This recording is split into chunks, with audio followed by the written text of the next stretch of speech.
Good evening, very warm welcome to Online Darts Monday night, 8 p.m, which means it is the live round to me, Phill, Jack Garwood, and the return of Lee Boyce following surgery. How we doing, buddy?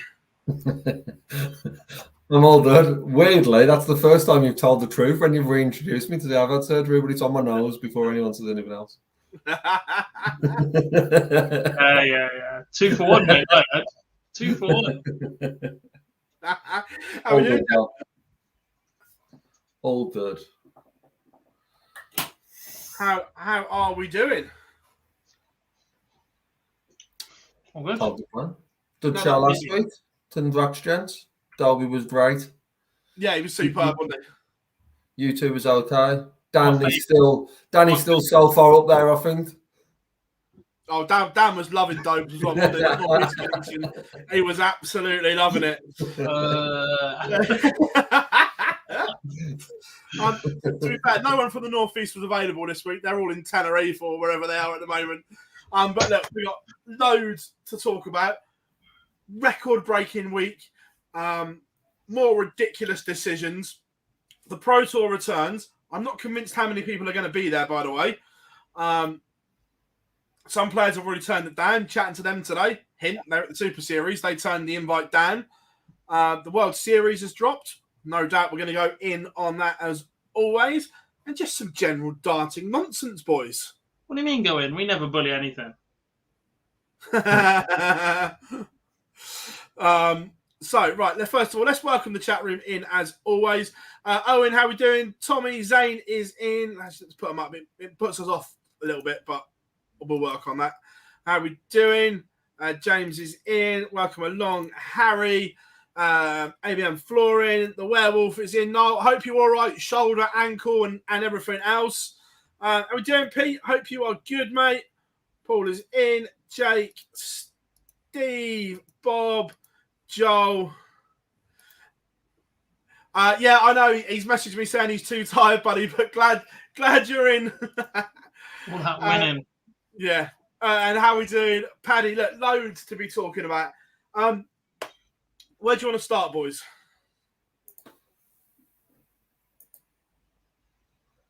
Pass. You pick. Yeah, go on.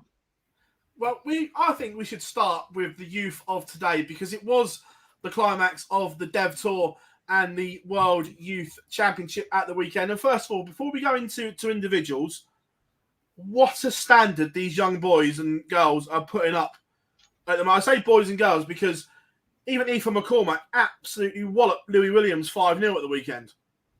There was some brilliant performances across the board from everyone at MK. Part of me's glad I'm 28 years old, but part of me's like, just got no hope at all for being in that middle age. I've not made it yet, and the kids of today are so much better. Like, that's it. Any chance I've ever got of playing darts to a decent level is gone. I think sometimes when you see this, especially in a group stage format, and you see some of the players that didn't get out the group, it probably shows how strong the field is. That is sure. I know we'll talk about sort of the back end of the tournament shortly and the numbers that are produced there, but just looking at the names and the form that some of them come into this tournament at to knock that out the group just shows the strength in depth at such a young age across both the boys and the girls down. Yeah, look, it was just incredible. Look, all was still to play for in those last development tour events. Some outlets got a little bit ahead of themselves on Friday. After the first two events, congratulations. I know his dads and family are watching, and Luke says he's going to watch as well. Congratulations to Luke on the Friday, securing his tour card. But there were a few that went early saying he was at Alexandra Palace, which he now is. But on the Friday, it wasn't guaranteed like it was being reported. Yes, it was 99% job done, but there was still a set of results which could have spoiled it. And we know funny things happen in sport. Look, he's there now. But on the Friday, it made me chuckle. You should know, Phil, we only deal in dark green on this show. Well, there wasn't any dark green. I was like, have I missed I was like, if Xi'an drops out at that top 32 of the Pro Tour Order of Merit for the World Championship race, that's still possible to not be the case. And I was like, have I missed a rule here? Is he Yeah, not no, it qualified was, by that route? And I was like, I know, we just think he's there because he's got 25 grand on that already. I mean, look, the way Gian Van Veen is playing at the minute, it was very, very unlikely that was the case. But I'm also at the point where I'm like, well, if for some reason he cannot pick his dart up for the rest of the year, there's a chance that threshold gets overtaken at some point. Do you know what I mean? Like, so yeah, but it's just one of those little things. Ryan Searle was not at the match play. So to go with 2 events to go, that was the scenario that technically it obviously didn't play out that way, but Wessel could have overtaken Luke for second, and then Jean Van Veen drops out of the Pro Tour Order of Merit. However, Luke Littler did Luke Littler things on the last one and picked up the title and secured second spot, his tour card for the next 2 years. And from the reaction on social, I've not seen a clamouring or anything in that way. I'm sure we'll talk about it with Chris when he comes on, around one person getting a tour card. Not since Cadby. No, it was incredible. Yeah. I'm rightly so. I mean, look, we're almost repeating ourselves every week here, and there's going to be more and more of this style of interview now of people going, we cannot get carried away. We cannot heap pressure on a 16-year-old shoulders. But it is a 16-year-old who has so much poise, strength of mentality, and experience. He's played in senior world championships already. He played at the Lakeside. He has won open events in the WDF circuit. He is the back-to-back champion of Champions Week at the Moda Super Series. He's earned just under 100 grand this year already, and it is only August. And Dob, you sort of allude to it there. We can't heap pressure on him, but the boy just keeps winning. And when someone just keeps winning and keeps winning and keeps winning, it's very hard to, because we're talking about him because he's winning on everything he does to. Whether it's like you said, when he's at a WDF event, he tends to be picking up seniors one as well as he's run on Super Series. The stuff he's doing in the Dev Tour, the stuff obviously now the final. It's just whatever pressure is there right now on his shoulders, he's certainly just living up to it, and it's like it's not a care in the world. He just looks so good. Yeah, look, it's not. He is no ordinary 16-year-old, and we'll chat about it with Murph. But he's the closest thing I've ever seen. I say thing in a horrible way to MVG at the same age that I've ever seen. Yeah, and we've seen many kids come and go through the system, but he is genuinely right up there, and congratulations to him. Not just him. You look at the whole top of that Dev Tour Order of Merit. Jean Van Veen has been sensational since breaking through. Luke second. What a return Wessel's had since February when his ban was up. Nathan Rafferty and Sebastian Białecki in fifth. That boy is going to be a star as well. Honestly, so I was fortunate enough to be in Milton Keynes on Sunday. I'm at 3 games in a group, and the last 32 game. My last 32 game was Jim Van Veen. Saw him up close, absolutely brilliant. And then I was sat down waiting for the next round, and somebody came over to talk to me about Sebastian Białecki. He was 5-0 down to Daniel Perry, who had taken out an 84 and 91, last start in hand combos all over the place. Absolutely flying. Białecki's won 6 legs in a row, including a 141, a 148, and a 164, while his opponent is on at least a 2-darter under 60. Yeah. At least. It was ridiculous. Absolutely stunning. Balls of steel. He won the challenge. He hit 150 in the challenge tour the weekend before, and the marker that was there was like, first travel was in. You went, do you know what? This is in.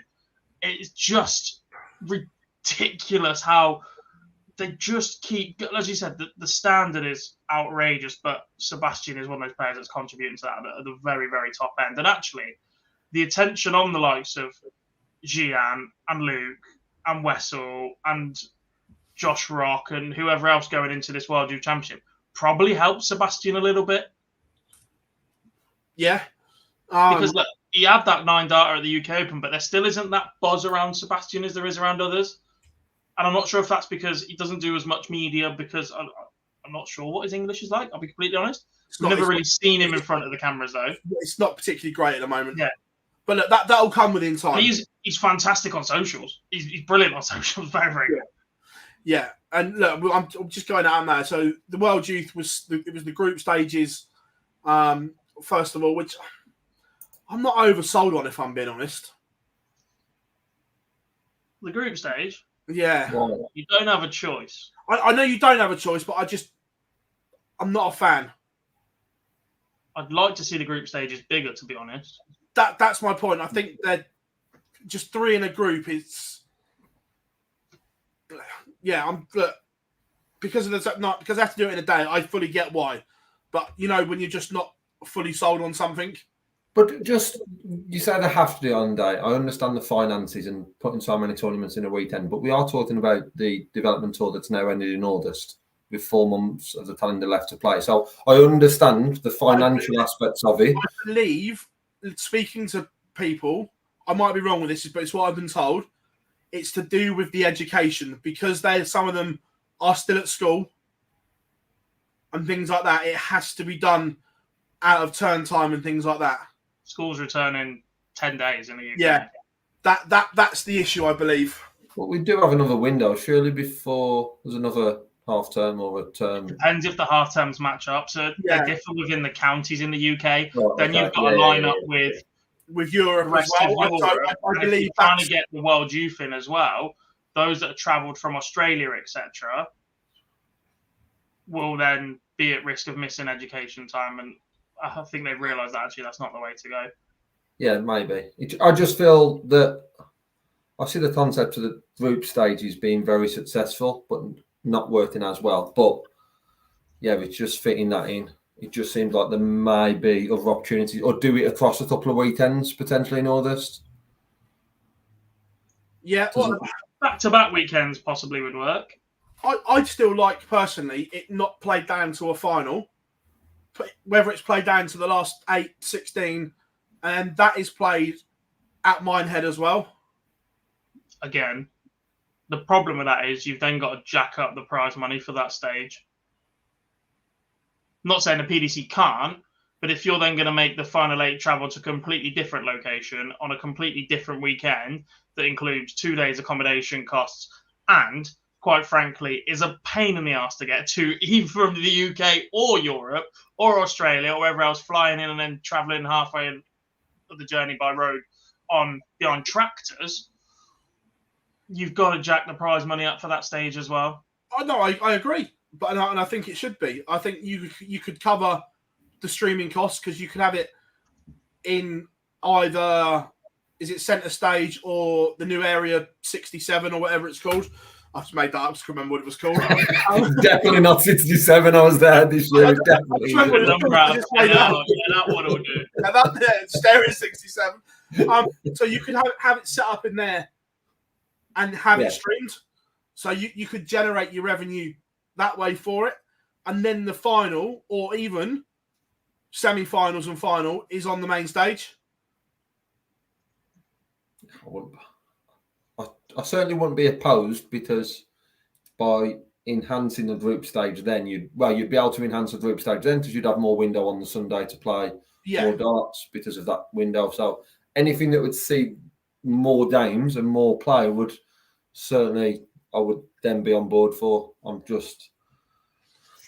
And with that as well, streaming, if it's streamed more, who wouldn't be watching? Just look at the quality of the quarterfinals onwards produced on Sunday. So why wouldn't people be tuning in to watch? Look, I'm just looking at the quarterfinal averages now. Jean Van Veen beat Josh Rock, the defending champion. Went in the quarterfinals. Superb. Wessel, 102 average to beat Owen Bates. Luke beat Jacob Gwynn 6-3. Sebastian beat Jesse van der Wiel 6-5. But just the 2 semi-final games, I'm just looking at the numbers and they are ridiculous. So Jean Van Veen beats Wessel Nyman 6-5, 103.20, plays 102.08. Luke 101.86, Sebastian 98.78. These are kids doing this.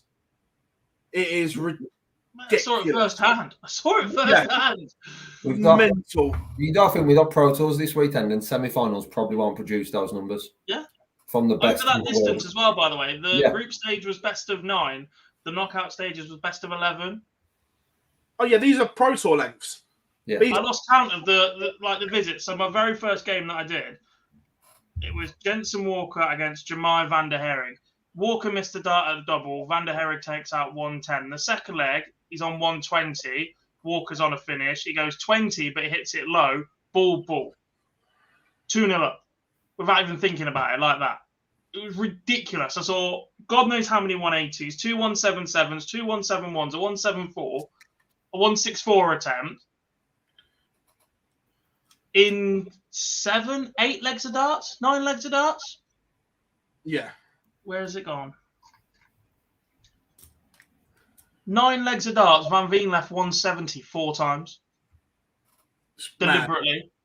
And then the final leg went back-to-back 180 and was nearly should have won it with a 9. Like, it was just... And that was 4 games of mine. It was ridiculous. The marker that marked Luke's group, there was a lot of interest in what was going on with Luke's game. The 2 busiest boards with a crowd behind all weekend were Luke Littler and Josh Rock. Luke's group, one of his opponents was giving him a little bit. I go on, do you know what? At one point, Luke's gone 180, 135, 180, double 3. 2 legs later, 180, 137, 180, double 2. He hit 3 10 darts in the group stage. And let the marker know about it. He put 3 fingers up at him and went, that's 3 today. Brilliant. I love that. Niall, I hope it's not, mate. Pete says, and this is a good point. Will he play as much competitive darts? No, he's got a card. That's a valid point. And we've made that numerous times about your Scott Williams and people like that. It is different. And your hands are tied and you can't play in everything. Until they change the rules, though, he does have the Dev Tour. Yeah, that's something. Yeah, he still can play the Dev Tour, Pro Tour. And let's be honest, with performances like that, he's going to be on the Euro Tours as well. And in any sort of vault competition or anything like that, by the lot of what Luke does this year in regards to playing in everything possible, if there's any opportunity across the ADC and some of those events or anything like that, it wouldn't surprise me if he's playing in as much as he can. Obviously, the levels differ, but I think I'd be surprised if he's not as active as he possibly can be, especially in year 1. Yeah. The Dev Tour's never streamed, James. There's never any streaming at the Dev Tour. How we doing, Will? Happy birthday for the other day, mate. Hope you had a good day. Also, in darting terms, Kyle, 20 is a kid. They are babies at 20 in darting terms. Absolute babies with the whole world in front of them. The IOC and the UN recognise a youth as under the age of 23. Yeah, they are babies. But look, that final at Minehead is going to be incredible between the semi-finals and finals at the Players' Championships. I'm gutted I'm not there for that and not for the whole weekend of the Players' Championships, because it will be that good. I'm sure you're the same, Dob, even more so being there yesterday, that final will... I can't see not producing. No. And I know I don't want to, then we talked about pressure, but I can't see it not producing. Whether it's not the numbers, but it's drama, or I think that final has to produce. Yeah. This is a good question, and it kind of goes on. Will Luke be able to play the WF youth tournaments until January? Until January, he can play in any tournament he wants still, and until January. The caveat is Lakeside men's event. It's not confirmed. It was in an interview that Nick Rolls did with a couple of outlets that he has a meeting penciled in with Matt Porter. My personal opinion is I don't think he will be able to play in both men's tournaments. And that's not just Luke. That's anyone that qualifies. My personal opinion is they won't be allowed to play in both. I have the same opinion. Just looking at the statement of the initial announcement when it was allowed and it being classed as an exception, I would believe that would be the same, but then just opinion. Yeah, it'll be interesting to see, and I think that needs clarifying as soon as for the players as well. I think there's more pressing matters, but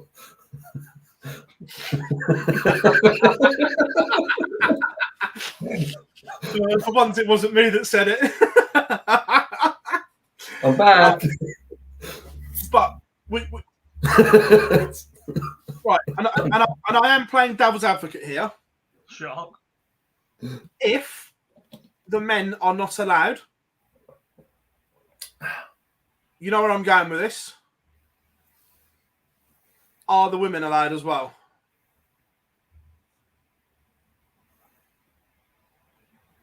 I don't know. There will be uproar if one decision is made one way and one is not the other way. 100%. The more pressing question is, if, and it's a big if from here, very if, buts, maybes, yeah, bloody hell, how the hell is that going to happen? If the WDF rock up with a top prize of over £30,000, knowing the standard of competition should, do you go and win yourself a world title at 16? No. You're not a tour card holder until January. They cannot restrict you. You're technically a self-employed free agent to do whatever you want. If you can go and win a world championship at the age of 16, no. Or any of them, to be honest, not just Luke. So, if they're allowed to, yes. But if the rule is put in place, if you play in one, you can't play in the other, then he won't be allowed to go to Ali Pali. That's what I'm saying. Would you pick the WDF if it gave you a shot at being world champion and the top prize one was better, or would you take the guaranteed 10 grand from the first round and be done with it? Go to Ali Pali, get experience against the best, and don't bite the hand that feeds you. I don't like that last line. Yeah, I don't like the last line, but we constantly act like the players owe the current PDC something. Right, we all know, whether we like it or not, if you piss them off, you don't get picked for stuff. When you are as generational and as exceptional as Luke is, and actually getting picked for stuff at his age might not be the best thing for it. But we know it happened. Look how much attention there was on Josh Rock 8 months ago, and look at his current performances. The fact we absolutely glossed over the fact a top 32 tour card holder that was in the conversation for the Premier League 8 months ago in his debut year was beaten as handily as he was in the World Youth, who only just got out of his group, survived match darts a couple of times, I believe. Right. I agree he didn't play well, but he did lose to Jean Van Veen, which is no... But I agree, he did skirt his luck. But we all know there are issues behind the scenes. He said it himself, which I think are affecting his performance. Mm-hmm. That ongoing management issue and everything like that. There are certainly issues within Josh's head right now, I feel. To go back to that, but if you're then talking about not playing in the PDC World Championship because then you won't get picked for the World Series, have a word, because that's no good for anybody's development at that point. Yeah, great. For me, you turn down Lakeside and you go and play Ali Pali. You go against the best. I was just playing devil's advocate. Yeah, for me, and I think that would be the approach. Does the money, the thing in it, Dob, is I don't think the money aspect to come into it, especially for someone like Luke, and that's not a sort of because of how much he's picked up this year. But the fact of that guaranteed 10,000 at the PDC World Championship, how Luke's playing at the minute, do you think he's just thinking about the first round? I'm not saying he's thinking about lifting it, but he's not thinking that first There is round. also a chance he gets what would be international qualifier partner draw, so get a Pro Tour player, which could then be who's currently top of that list.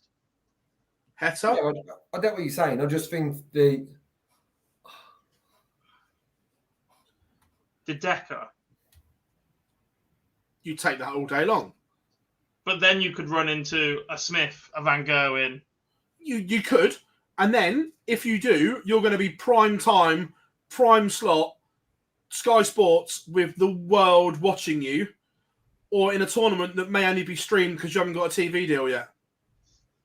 Don't have to pay for that, though. More eyes. Nah. There'll be eyes everywhere. Could you imagine, right, if it happens, if Luke gets drawn against Price, MVG, Smith, Wright, any of the top crop, could you imagine the promos and the attention on that one game? It would be through the roof. The one thing we're saying he doesn't need right now? Or that people are hesitant about in our position? I don't. It's not the fact he doesn't need. I agree. No, I'm not suggesting. I agree that he doesn't need. He doesn't need stuff like the World Series invite in the next year or two. But them sort of games, who's not looking forward to that game in best two? Is it best of 9 at Grand Slam? Can't remember if best of 9 or best of 9, isn't it? Yeah. Who's not looking forward to that draw against MVG potentially? Or so the fact you could have that over a best of 5 sets. Best of 7 sets. It's certainly. I think he would pick the. I think they would all pick the PDC. 100%. But that's more on a what you can go and achieve then in the PDC instead of the money aspect of it. 100%. Right. Someone has arrived. We're going to grab a quick 30-second ad break so we can jig around the screen. And we'll be back on the other side of this.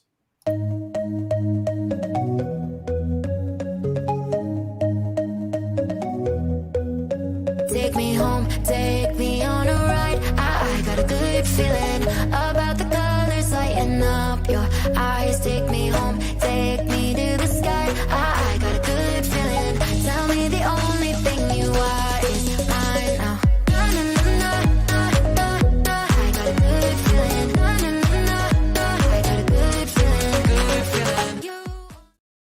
And as if by magic, we are joined by the one and only friend and colleague, Mr. Chris Murphy. Murph, how are we doing? Evening, gentlemen. All good. How are you guys? How we doing, mate? All good, mate.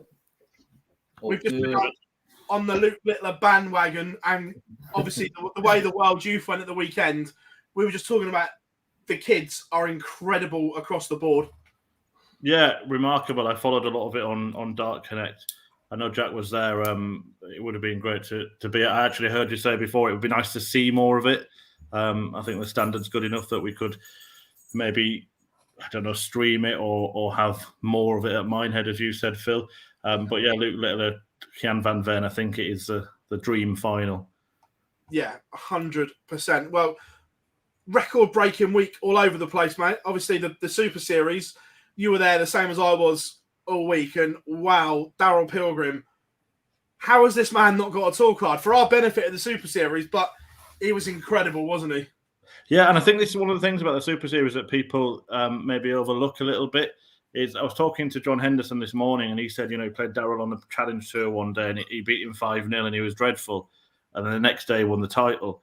And I think at the Super Series, because you're not out when you've lost a match, you've got that time to sort of settle in and find your best game. And he had that half an hour spell, didn't he, where he just sort of fell it perfectly into place, where he's had that defeat in hit a 9-darter, averaged 118.6 something, which was a new record, gone off stage, another match has been played, come back on, won 4-0, smashed it to pieces, 122.69, highest average anyone's hit anywhere this year. And then people are saying it's only 4 legs, but when you put those two performances together, that's 10 legs, where he would still have been averaging somewhere between 120 and 121.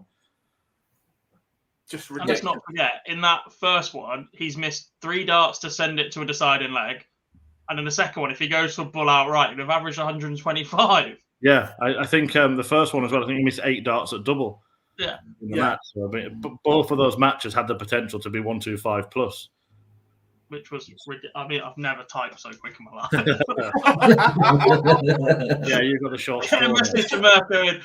Just sort this one out. We'll take it easy on this, as long as nothing else happens. And then the rest will get through in like 20 minutes later. He's like, yeah, we're going to need that one too. Like, oh my God. But it was just an incredible week. And we had drama right up until the end. Justin Smith playing him back into some form. Dom Taylor, Scott Taylor, you name it, had just about everything away from Darrell as well last week.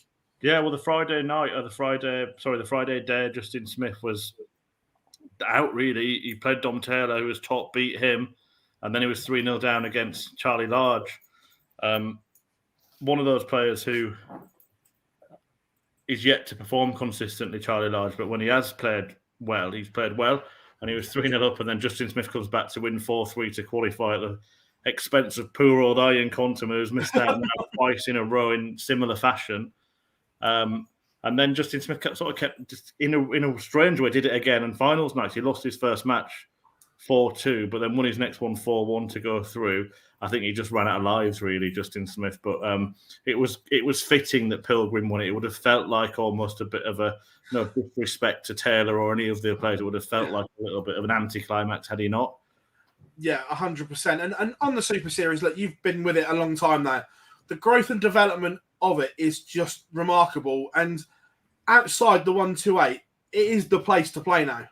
Yeah, and I mean, Matt Clark, I was presenting both the last 2 weeks. So I interviewed both players on stage.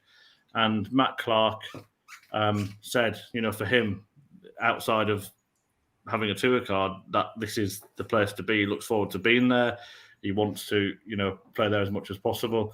Pilgrim, similar. Obviously, he's got ambitions of going back and getting a tour card where Matt Clark hasn't. And I quite like that dynamic as well, where you've got some players who are there on the way up, other players that have, it's their little sort of their focus now. They've not got an interest in going back on the tour, and they've been there and done it, and they'd rather play competitively somewhere else. And it is competitive; it's difficult. Even there are obviously weeks where you get some players that are lesser known, and the standard might not be as high as 122 all the time. However, only one player gets through from 12. So even though they're getting all this stage practice, this airtime, and all these matches, that's pretty cutthroat for everyone to get through, which is what makes it even more remarkable that a player won it twice in a row, the entire thing.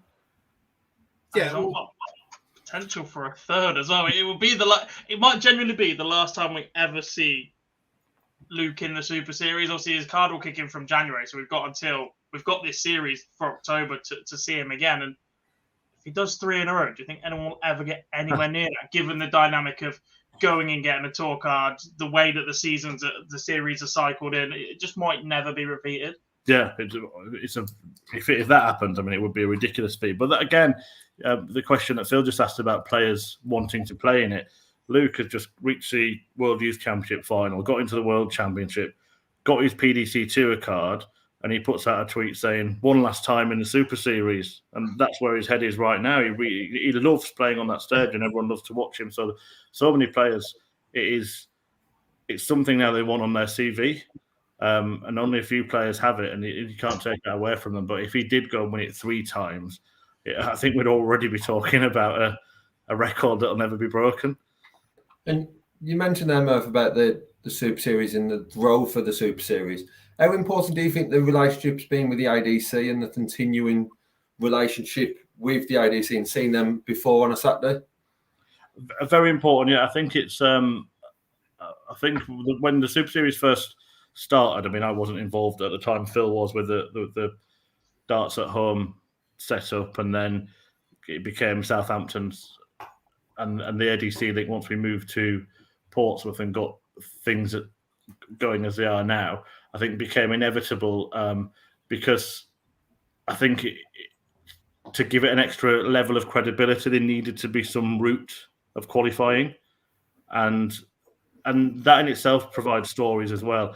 Yes, some of the players that qualify are players that would have been selected anywhere or were selected in the past. You know, the likes of James Richardson, people like that win ADC events. And I think Scott Taylor was in this time as an ADC qualifier, having been a former weekly winner and a finals night finalist on Champions Week. But I think I think the likes of Adam Warner, he's always a story I fall back on, who probably, you know, wasn't a household name outside his own household and then turned up and, you know, uni halls maybe.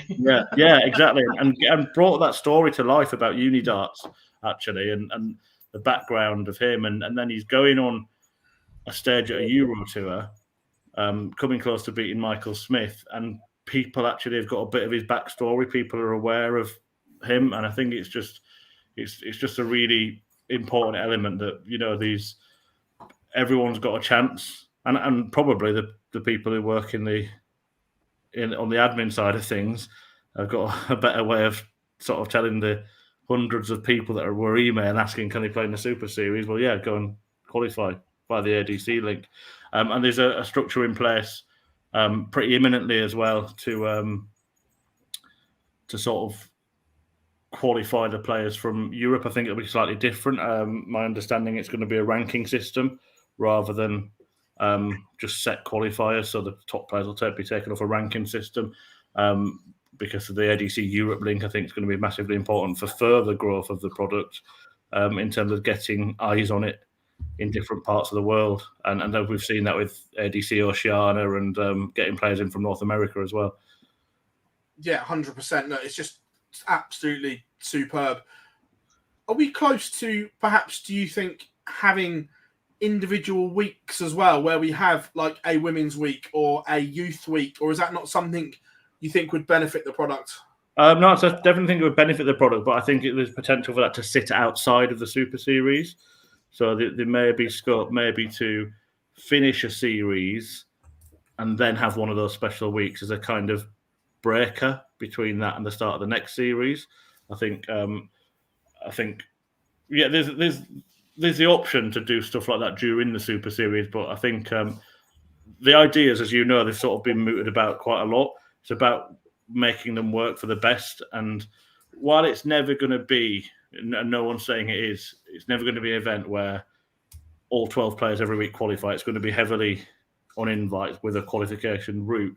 But I think, again, when you do those weeks, you do take away that aspect a little bit as well. So it's about trying to keep it, you know, as fair as it can be within the realms of understanding what it is and why you need certain players to play in order to get eyes on the product, which benefits everybody that plays in it and is part of it. But I think there's certainly scope to do those kind of weeks. It's just whether or not they sit as part of the 13-week cycle, or there's something that could actually be standalone events outside of that. No, I like that.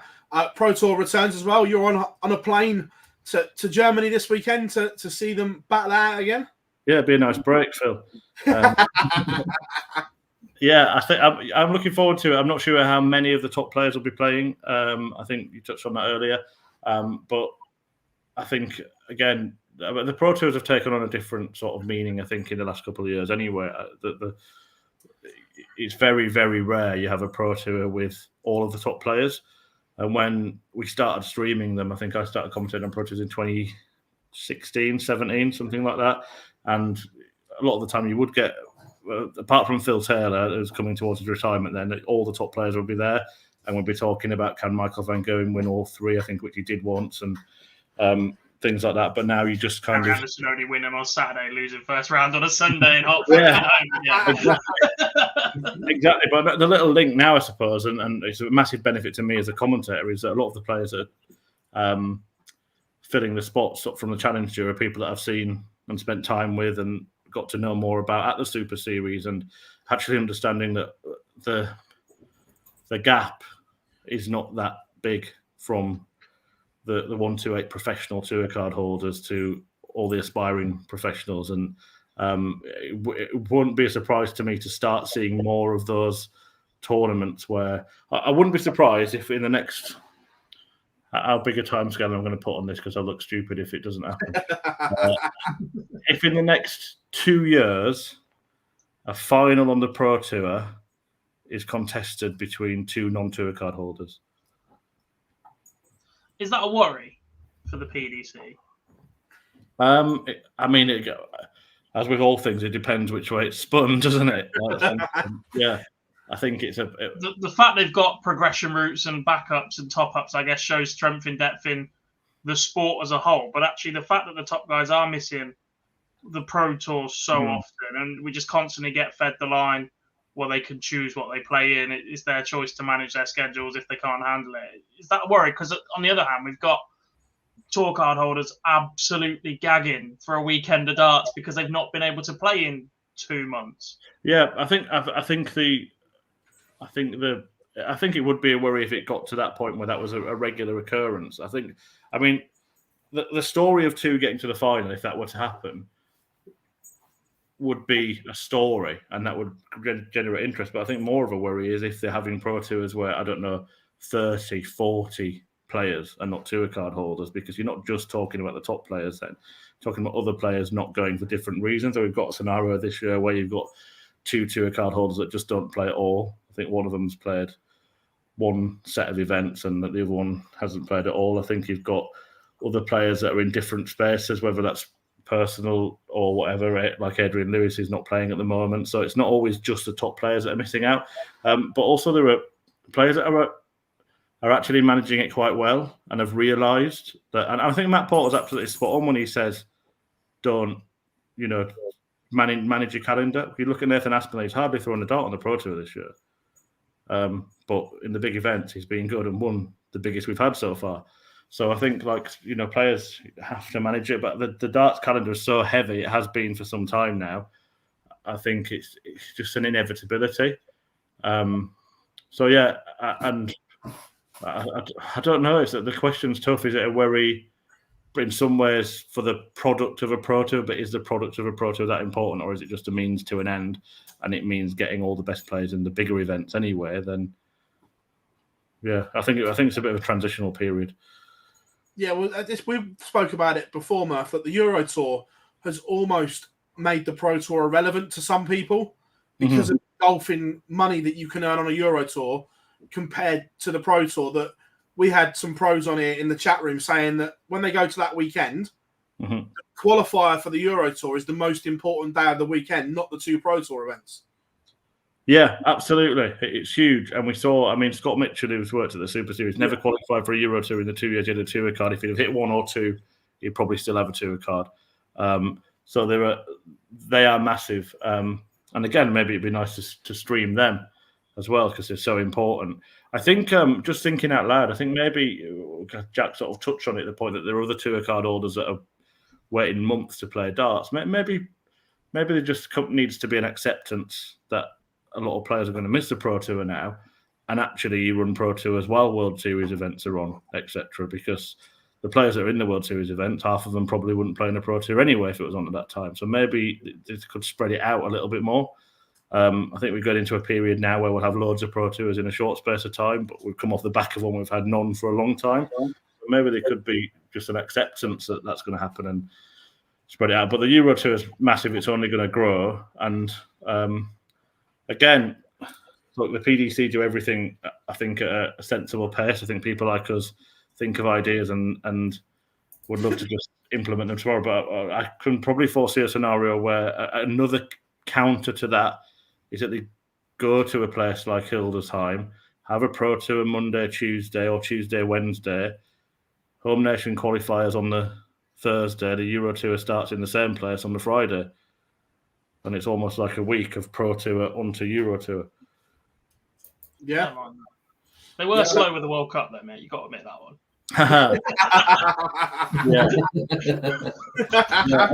Absolute revelation that fans have been on about for a decade. Well, the remarkable thing is, I've always got no doubt that the PDC know what they're doing. They 100% know what they're doing, and they probably knew they were going to make that move long before they admitted it. But I think that, what the PDC don't ever do is say, we're going to do this, we're going to do this. They just do it when the time's right. So, who knows? We might have hit on an idea that they've had a long time ago. Or they might have discussed some of the ideas we've just mentioned and actually decided that's absolute rubbish and it's not going to work. But, yeah. And again, it does. The one thing that the World Cup thing does show is that they're not scared of changing. I think there are other events that need changing. Personally, to forget me being a commentator or I'm involved in the game, just from a fan's point of view, I think there are other events that could do a refresh as well. Does that include the Grand Slam and the Premier League? Well, the Premier League constantly refreshed, isn't it? The Premier League constantly refreshed, so I wouldn't say it's in need of a refresh. I think it just, I think that's an ongoing process. I think the Grand Slam definitely does, because I think it's lost its identity as a tournament. And for me, the obvious answer is to make it a Champion of Champions style tournament. Everyone that gets in it has won something, and how you do that, there's different scenarios. And I think, yes, obviously the major winners and things like that, but maybe give it back the international flavour that it once had, and get the top players from all parts of the world as well, and then start going down the Euro Tours, the Pro Tours and things. And 8 PDPA qualifiers is way too many for probably any event in my mind. People say that everyone needs to give them a chance to qualify because it's a ranking event. But in my mind, everyone's had a chance to qualify because they've played in all the Pro Tours, they've played in the Euro Tours, they've got the qualifiers for those. So, I think I don't really buy that argument. Yeah, no, I'm with you. A couple from the chat room, maybe that don't know, says, Murph, do you think the Super Series Champions Week format is fair? Everyone earns their spot there, but then it's different routes to the final 6. But maybe you can explain that. Obviously, I know it, but those that don't, it's a set way that Champions Week is decided. Yeah, so it's based on the averages from that player in their winning weeks. So the top 6 with the 6 highest averages over the week that they won will be given a place in Group A, which obviously gives you the best chance of going through because you're getting Group A and either Group B or C. And then the next 3 players will go into Group B. Yeah. And so on. So it works down from the 12. The top 6 get the best chance, and the 12, 11, and 10 end up in Group C. Guaranteed. Yeah. No, exactly. Obviously, I knew it, but obviously, it was just putting out there. Before we let you go, mate, where would you like to see the Super Series in a year? I think I like the format. I actually thought the question you were going to ask, because a lot of people have been asking it, is about why does the format not go up for finals and things like that. But I actually like this sort of pure format, everything being the same for every match. I quite like that. It's quite rare these days. Every tournament has like legs added on, even Pro Tours now, which never did before. So I quite like that, and the short, sharp style of matches, unless you get a couple of certain players. But apart from that, it's I like that sort of cut for an edge. So I wouldn't want to see too many tweaks to the format. I'd like to see it grow in different countries. I think to get more eyes on the product, maybe potential for broadcast partners in other parts of the world. I know we've had a long association with Sporty Stuff TV back to the live league days in the UK, but I think there must be similar interest from channels that would be willing to broadcast it in places like Germany, for example, the Netherlands, big darting countries, and elsewhere. I know that like when we have a Raymond Smith or when we have a Leonard Gates, people are tuning in to watch. So obviously it being free and available on YouTube is absolutely fantastic. But I think just getting a bit more attention in those parts of the world. And the beauty of the Super Series for me, I think there's not too much broken at the moment. Obviously, we're constantly trying to improve the experience for the viewer. The one thing that we can't, control is the darts, but it's been delivering a good standard. I think the beauty of it for me is that you naturally get these different narratives and stories each year, because now we're coming up to September. We're already starting to look at the bottom of the tour card race now, going, right, who could be playing in the Super Series next year? So while we will lose people like Luke Littler, who gets eyes on the product, who gives a story, and other players, we will gain some potential big names should they wish to play it. And I think that will always keep it fresh. For a tournament where you see the same 12 players every week, 12 players over the course of a week, you actually see hundreds of players over the course of the year, and you'll see different players every year, and I think it's something that people look forward to. So yeah, I don't want to say I want to see this certain player at the Super Series, because that means I want him to lose the tour card, and that's not kind of I'd be lying if I said I don't do the same of over 50s, like some Grim Reaper hoping that the senior. But yeah, I do think, again, like just going back to what you said before, maybe just a few little more interesting things. I do want to get a bit more, tell the story of the player a bit more as well. I think that's missing in darts in general a lot of the time. The PDC, their own social media channel, does it very well. But in terms of during a broadcast, that kind of aspect has been lost in darts. There's very little analysis, very little sort of player features and stuff. No Pie Man and Terry Jenkins on Blackpool Beach anymore. That's still legendary, that is. Yeah, and I think that's important. And also, look, not only are we creating a conveyor belt of stage-ready players, we're creating a conveyor belt of media-ready players, because they're actually coming and getting practice and doing interviews and things like that, which is important as well. So I just want to see it continue to grow and see it continue to complement the wider darting landscape, which is what I think it does. Going off what you said there, then, can we have a Baywatch type preview down Portsmouth Beach with a couple of them, like back in the day? Yeah, you bring your costume, Phil. No. More importantly, there's Mason and Mervyn King clip where they're just sword fired through the woods. Yeah, well, Mervyn King's a possibility, isn't he, in future years? So yeah, let's recreate a few things. Murph, absolute pleasure to have you on, mate. I know you're busy and got loads on, mate, but thanks for taking time to join us this evening, talking all things Super Series. Pleasure's all mine, guys. Cheers, buddy, and I shall see you in the next couple of days. See you soon. Take care, guys. Good night, mate.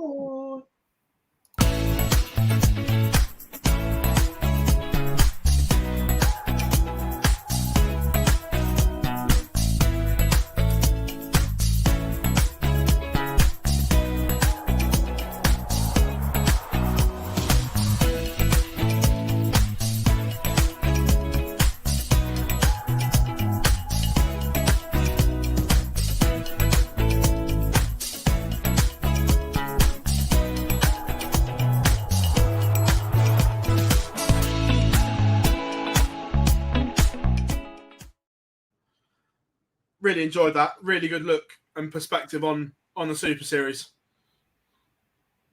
Yeah, and Ades answered quite a few questions from the chat room as well around how it works, how it breaks into the finals, like that sort of stuff. That from a social media aspect of this, we always see every time that you post anything. Why has it done this way? Why has it done that way? So it sort of helps deliver that message across. But yeah, as always, Murph always delivers. He talks about the Super Series, but so does Murph when he comes on.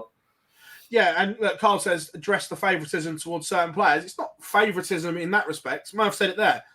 In terms of invites, certain players have commercial value because we're not the PDC, so it has to have that. That's plain and simple. Is the thing. I mean, we've discussed this when we've talked about the women's series before, but with our streaming or whatever, we've had Matt Edgar on. Just go and have a look at the difference in numbers on the live streams and the highlights packages on weeks where somebody like Fallon Sherrick is playing or when Luke Littler is playing. Yeah. Certain players have huge pull and huge value for any product, not just the Super Series. I think Darts Rankings put it out there that at Q School, Fallon was the most followed player at Q School. Dart Connect, yeah. So look, every system, whether it's a stream, a program, technology, needs players to give it commercial value. So superb. But no, and that's how the Super Series has grown to where we are today, and Murph talking about this done internationally. Let's be honest, we say about the PDC who don't get a lot run. The same's really happened with the Super Series in regards to the players, rather in the format, the numbers. They're not doing a lot run, are they? Yes, we can all want to tweet stuff and we can all have opinions around what we think's best, but they are not doing a lot run. No, look, it's been absolutely incredible. And when we see weeks where Daryl Pilgrim is hitting those kind of numbers, only helps. But superb to have Murph on. Right, we've done that. Yeah, we'll go back and touch on the Pro Tour does return, and Murph kicked kicked on it there. There's a couple of angles on this. Is one, how far down that reserve list are we going to go? And two, there are a lot of players that are going to have a lot of rust at the moment. Some of them haven't played competitive darts for near on 2 months. Coming up against players who've potentially played in the Super Series so recently and played in seniors qualifiers or anything else that's been ongoing in this meantime that they've not been able to. It's not as much the players who have recently played on like World Series events. It's more the players who are coming in because some of them are still on holiday. There is going to be a lot of rust. I know John O'Shea mentions it a few times around the DAPs, and this is potentially the biggest one. Yeah. 9 weeks, but I didn't kill him. So He's try harder, Laura. yeah. So I know, because I spoke to him today, James Hurrell has definitely turned an invite down. Because he's playing this week. And he didn't want to go to Germany either. But and so he's 19. So I certainly know down to 19 has been asked and said no. We know at least 2 of them would have said no as well. I think Pilgrim will go. It's silly not to. Yeah. Yeah. £5,000 in his back pocket as well. He can afford to go. Yeah. Henderson's playing this week. He won't be going. No, Hendo's already said no. Conan travel? I expect Andy Bolton to travel. Crabtree and Bates. Depend on a lot of darts recently. Then who are we looking at? Merckx, Borland. If Howard said no, then at least Merckx has been asked. Yeah. And we're getting to Harry Ward back on a pro tour at 27th. Is Danny Lowby back stateside? I don't know. Do you think it'll go that low? How low do you think it'll go? Don't know, mate. Feel like I'm singing a song to you here. Depends on when you say no, doesn't it? Right, so I'm just looking at the live, the normal order of merit. 1, 2, 3, 4, 5, 6. I can see at least 10 already that I don't think will go. And that's without... Plus the 3 that... Well, apparently Christian Perez is travelling, I've heard. Okay, so at least 2 then, though. Yeah. So You're still taking A.D. Lewis and kept Corey out. Cappy out. And that's without... Oh, no, satellite. Gary's not playing either. Because he's still on holiday. He doesn't like the travelling anyway. No, but I think if he'd have been here, he'd have gone. But the other issue is it's still in the kids' holiday. When you look at players' Instagrams, they are all still away at the moment. So many of them are on holiday. Has Grundy accepted? Jamie, I don't know is the honest answer. He would have been asked. Whether he's accepted and going or not, I don't know.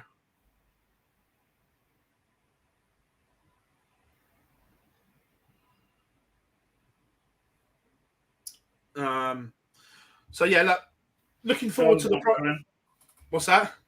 John's not going. Another one. Another one. Yeah, Crossing them off the list there. We talked about holidays, but it's holiday time for everyone, isn't it? So there's players on here who, yes, there's potentially Super Series, but there's also some who would already have other commitments.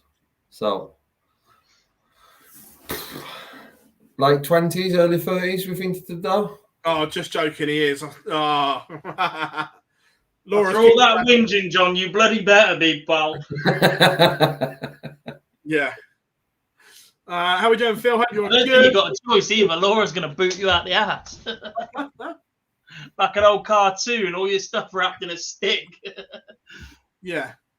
Simon says, do you think the PDC are worried that players are staying in the UK and playing in the Super Series? Not the non-tour card holders, no, because that's their choice. It's guaranteed money for them where the Pro Tour's not. So, no, I don't think so. It's going to be interesting, that's for sure. Yes. But looking forward to the Pro Tour returning. We will be streaming as well. Yes. Which is will all. probably at the cricket. Yeah. So on Saturday, you will have Dan, Jar, and one of our new faces. Harry is going to jump on and see how he gets on. And then Sunday, you will have me and Boise for a while. Way. What? Boise don't do Pro Tours, behave. Way. I I don't know how to set how many dark nets up on my screen anymore. It's been a while. Yeah. World Series finals, boys.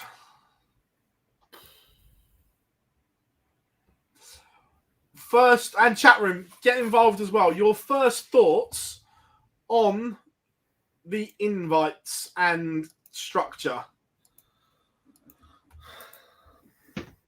Too many.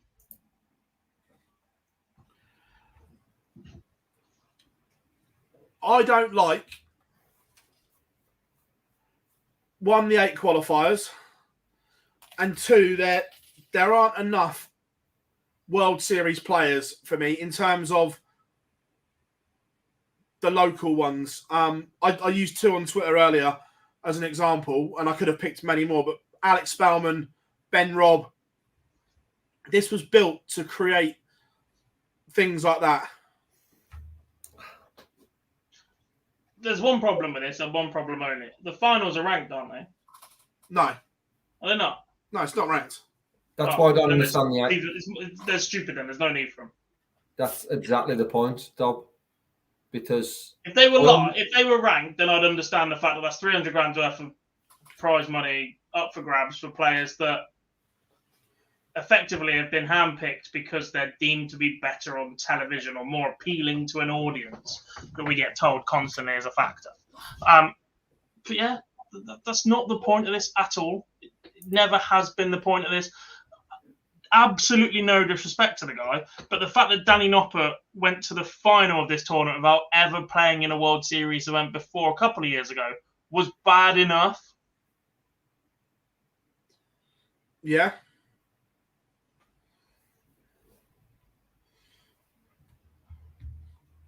Yeah. So look, for those that don't ask, the 8 seeds, and this is in order. Rob Cross, Gerwin Price, Michael Smith, Michael Van Gogh, Dimitri Van den Berg, Peter Wright, Nathan Aspinall, Luke Humphreys are the seeds.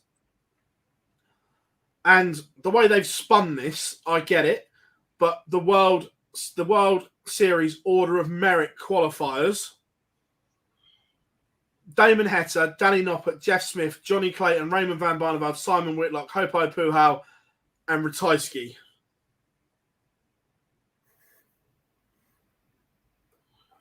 With 8 tour card qualifiers to be confirmed.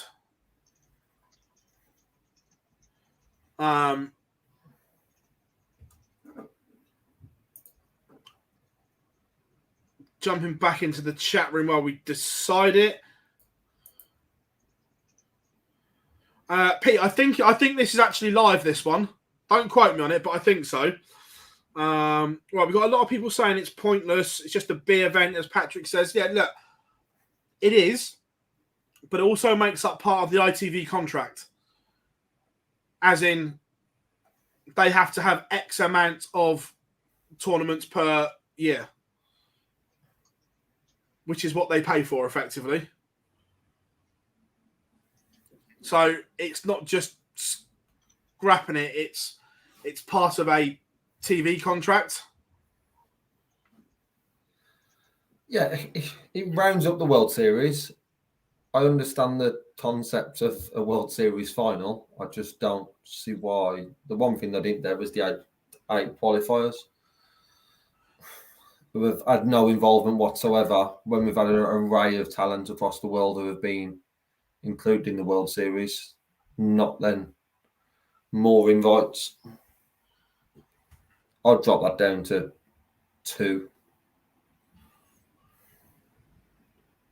Yeah. I'd understand, and to Dobbs' initial rant, I'd understand if it was rant, because then the tour card holders would probably have more to moan about if it was dropped down to 1 or 2, and it wasn't at 8, because they haven't had an opportunity at all. But the fact it's not a rant event, I don't understand the number. The 16 picked, I've got, 8 of them are seeded, so there's no sort of stance. The other 8 from the World Series deserve to be there, so there's no one I'm sort of looking at because of the 16 being in there who deserves that, but it should be that number should be extended. Yeah, no, look, I'm with you. Phil, we will start at 12 on Saturday, mate. Yeah, but Kyle, your comment doesn't make sense. You say MVG is seed, didn't even go to Australia, but he won New York and Poland. That's why he's still... 2 of the 5 events together. He won 2 of 5. Of course he's going to be seeded. There's a little bit of a flaw there, mate. I can't find a ranking table anywhere for it. Will Darts Connect have it? Probably not. Not Darts Connect, Darts Rankings.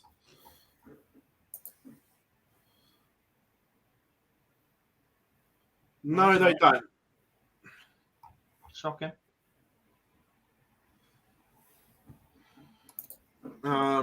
Evening, Preston. Hope you are good. It says if ITV have a contract, because they've got a contract to broadcast them, right? We might not like it, but they pay, so they have the prerogative to broadcast it when they want. That might suck to a lot of people, and I don't agree with it personally, but they paid the money. They have the right to put it on when they want. Don't forget, they have got to get a certain number of reruns of Minder in. And Midsummer Murder. But yeah, I can't find the a ranking table. There must be one somewhere, but I just can't find it. It's not on Wikipedia. But yeah, the 8 qualifiers don't make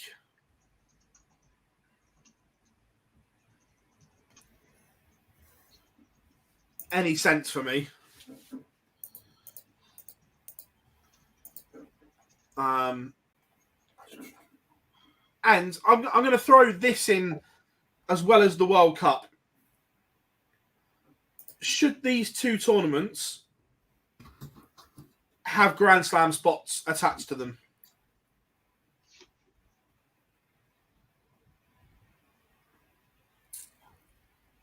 World Cup, yes.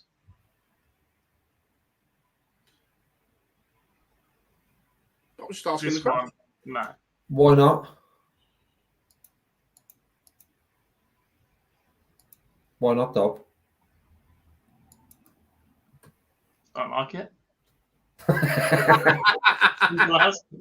I guess the argument being is if everyone's got the opportunity, especially for that many qualifying spots to enter the tournament, I would rather see... Yeah, we just said we don't like that. Yeah, but I would rather see a winner of a TV tournament in current format of how they've picked the 24. I'd rather see the winner and runner-up of a TV tournament than a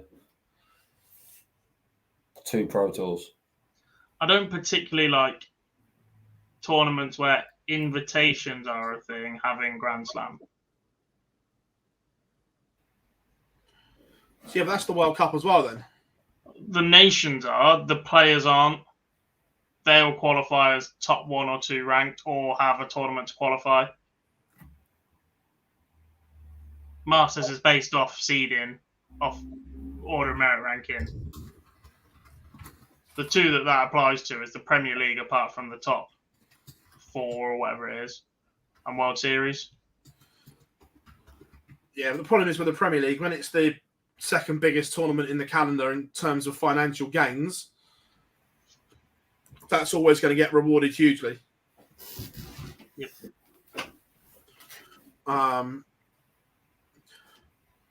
Nathan says, "How is Jim Longway in it?" I'm guessing because he's not high enough off in the rankings, but I can't find the ranking table. If someone else can find it, then please let me know. But I can't find the ranking table for this year anywhere. It's been hidden. Or are you going to go through and try and work it out for every point? Man, that's stupid. That's debatable. Speak for yourself, you mom. We'll definitely do it.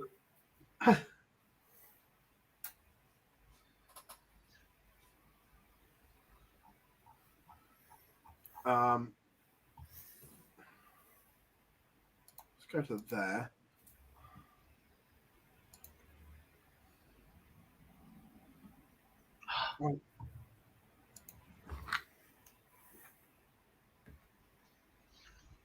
Still working out, Jack?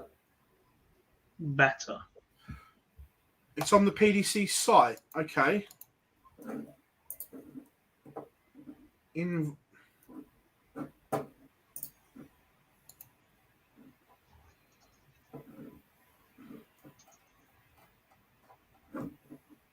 I can't see it. Wait a minute. Where's the tournament section? Jacks.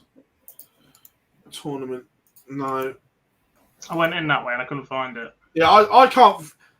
Enos, where is it on the PDC line? Because I can't see it. How are we doing, Adam? Hope you are good. Oh, Order of Merit tab and then World Series Order of Merit. I was in the tournament They section. ignored Tata and Puha, but invited Ratajski, who had the same number of points. And a few others on one, but invited Come In and Rob. No, why are they in blue? Oh, they're just player profiles. No.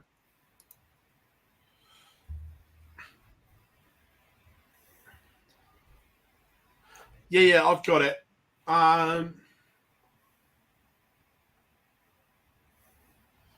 Do we think that Johnny Tata was asked and turned it down? Perhaps?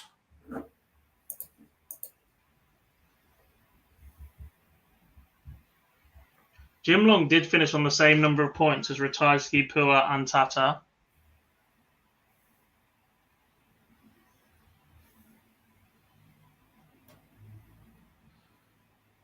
Depends what the tie-break rule is. The tie-break rule was rule number 1.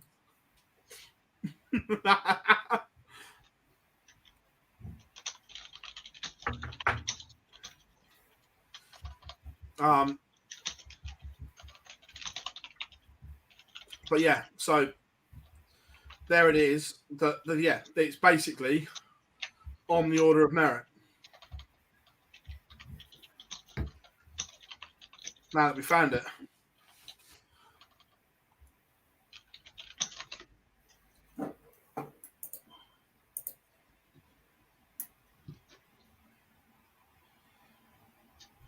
I don't like the PDC website. No, I'm not. I'm not a fan either. And also, some World Series events were considerably stronger than others. A rules section? That's half an hour of my life I'm never going to get back when I sit and go through that. Gob's picking holes. No, I just want to know how many of the rules are transferable because they're DRA rules. All right, yeah. I.e., people in my local league playing in a cap. Yes, I am that guy. Yes, you are. Yes, you are. Yeah. Do you have It earpods? is a sighting device and therefore not allowed. Do you have Unless AirPods it is as one well? for religious grounds. What? Do you have AirPods on as well? I don't, but somebody in the league does, and I tell them off for every time. Can you just sit like playing these? Yeah, The other one we've currently got in the league is somebody on their is right-handed, so they stand with their right foot up to the oche, but they stand on the left side of the oche, but they stand square on, and their left foot sits in front of the oche. Was no score. You're over the oche. It's foul throw. No score. Nil point. Nil point. Nil point. So yeah, that's that one. Also, Premier League arenas were announced as well. Little disappointed they're the same. What else is there? Yeah, did you Bristol expect? isn't finished. I'm thinking we could have binned off. What's closest to Phil's house? No, it's nothing. We could have binned off Sheffield. You didn't bin off the one closest to mine. He tried. We could have binned off Sheffield and Nottingham and gone to Poland. Something like that. Poland in the middle of... You get to the same problem. You've got to get those venues to line up because they made an absolute balls up of it this year. And you don't think they will next year either? No. No.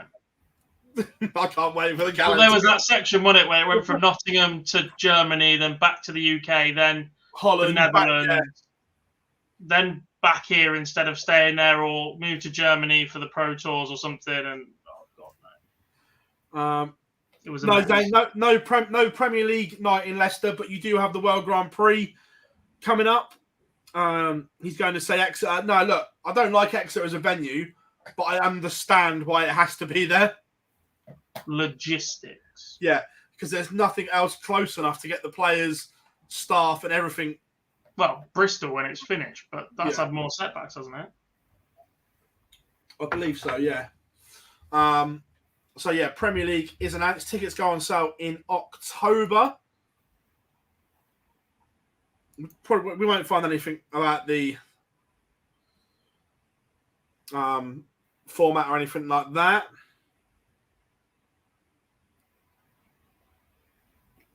So, yeah, that was that one. World Seniors coming up next week. We will preview that next Monday. Final TV event of the year for the seniors, Gob. Yes. Looking good. Been lots of promo on. Lots of players doing their bit. It's intriguing. Look, we've spoken about the draw an awful lot. We're looking into that a lot more next week.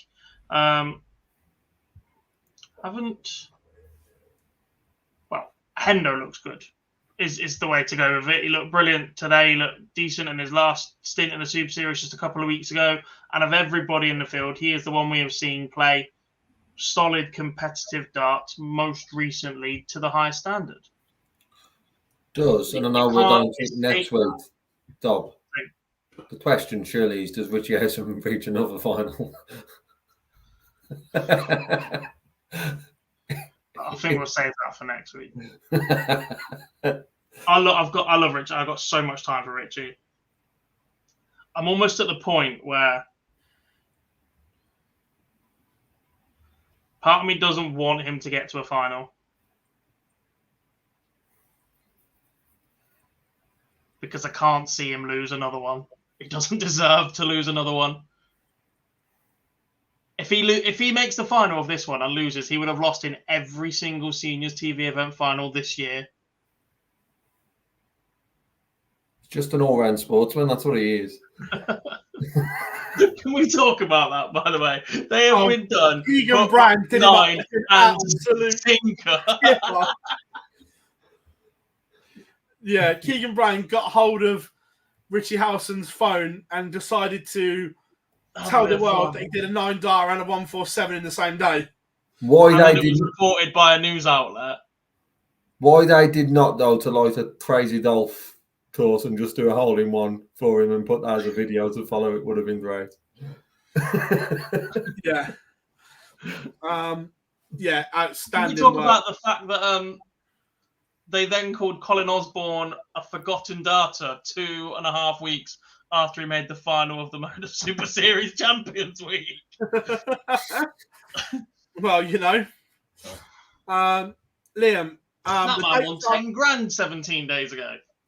the official dates aren't out for the Premier League yet, but I can tell you Exeter will be on Thursday, the 29th of February. Opening starts on the Friday. Yeah, because the UK Open's the next day.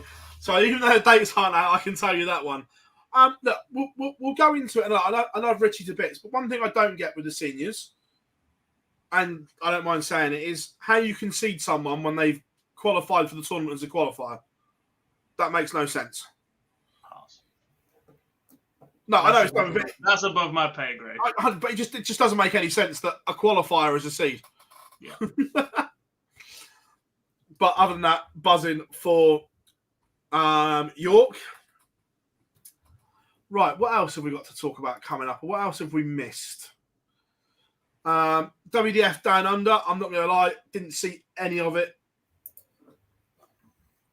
I've seen the results, obviously, but I didn't see any of the darts. Yeah, same. Read the sort of report, but not. Didn't see any of it. Busy man, me. No idea. Seen that a few more players qualified for 2024 right side. Well, I'm just reading from the website. After your comment earlier, you'll be on the barred list like me. Nope. Don't look at me. You've obviously waited this right, Jack.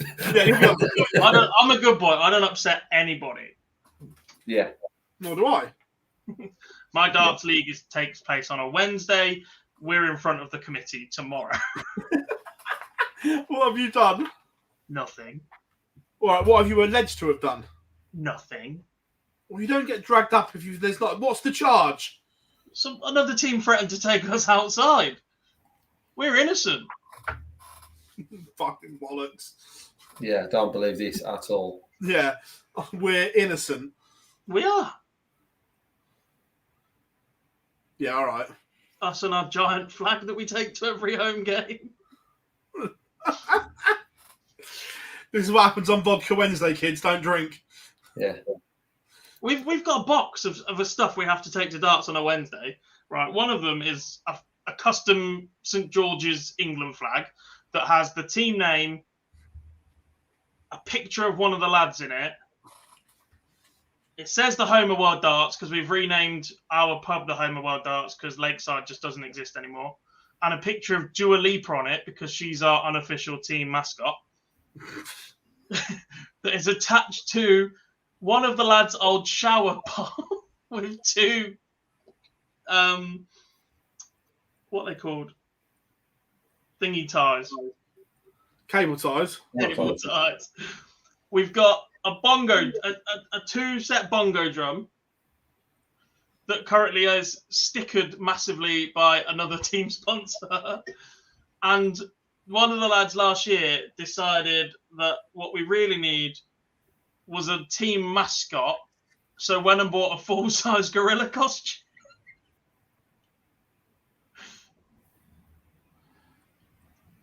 Brilliant. Great success. Don't drink, kids. I've sober for weeks. Thank you very much. There's some questions in the chat room. What's with not being able to get priority tickets as well? How do third parties buy them and sell them at extraordinary prices? Look, Matt Porter spoke about this on the last interview we did with him, and to be fair, he answered it very well. That although they may have them, the PDC actively look at the secondary market sites and cancel those tickets connected because no ticket has been posted out yet, whether it's a physical ticket or an e-ticket. So they can still get those tickets back. is the thing. And look, the world, unfortunately, the demand is huge now. That I don't believe any tickets went on sale, on general sale, did they? Or a very, very limited amount? Very I few. don't believe so, if any. That's just the demand of the World Championships, which brings us on to another point on that. If demand is the same next year and tickets don't go on general sale, I know that they've been very hesitant to do this, but then is there a genuine case that they have to move Alexandra Palace around? Yeah, they swapped the halls around. I mean, look, the first time that they made the decision, it was the demand has to significantly outweigh the number of tickets available for them to even reconfigure the hall that they are in now. Yeah. That it reached that stage. And then they moved the venue around, and actually it probably works better for the fans. That wider, closer to the stage for everybody is fine. The hall next door is bigger. Oh, it's huge, the Grand Hall. Yeah. They'd have to find a way of just decorating the outsides and stuff, I guess, because obviously you've got direct access to things like the toilets out the back of that, and you'd have to set the bars up differently, but it is possible. And they will have had those plans for a long, long time in case it reaches this position. The flip side to it is from a sales perspective next year to try and sell the PDC membership. It's a great selling point because people with a membership, everyone with a membership was able to get a ticket. If it wasn't on the day that you wanted, it went to the priority access. So anyone with a membership would have been able to get a World Championship ticket. So from a sales perspective, from a membership point of view, it's a great selling tool. But for longevity of the World Championship, obviously, you would like as many people there as possible throughout the whole tournament, because people a lot of the time talk about finals and semi-finals. Let's be honest, they will always sell. It's the Monday afternoon before Christmas, the Tuesday afternoon before Christmas. The fact that they are selling out now is now where it's the opportunity to make that bigger. But then I don't think they'll move that next year. I still think they'd have another year at it being as is and push the membership sales before looking at it. The way to look at it is the way that things like fashion retailers do business, in that they get exposure from incredibly high demand, but with a low volume of production or of stock. The PDC will do that for another year, drive up the interest even more, and then move it and go, look what we're doing for fans, and keep the ticket prices the same. Yeah. There's a question in there. I can't answer it. I don't know if Will is still in, from our good friend from USA Darts who was streaming it, but the 4 PDC players are allowed to play in the tournament in Florida this weekend. They've either done it and played on a stream and not asked, and if that's the case, they'll get fined. Or they've been given special dispensation to play in it, which has happened before. Because nothing else was on. Yeah. So I mean, Rick Evans was a dart away from $5,000 for a 9 dart this weekend. Yeah. Preston, it will be. If Will's in, he may know the answer. But the only two that I can think of is one, they've just played in it, and if so, they'll get their wrist slapped or maybe fined. Or two, they've asked and they've been given special dispensation to play in it. Yes, Pete. T-shirt. We need to get some T-shirts made for Gob. Swedish Open. Darren Johnson played well. Didn't see any of it. The only bit I saw from Sweden was Barry Van Peer's great big stare at his watch when he was playing in Mandel Lawrence. How funny was that?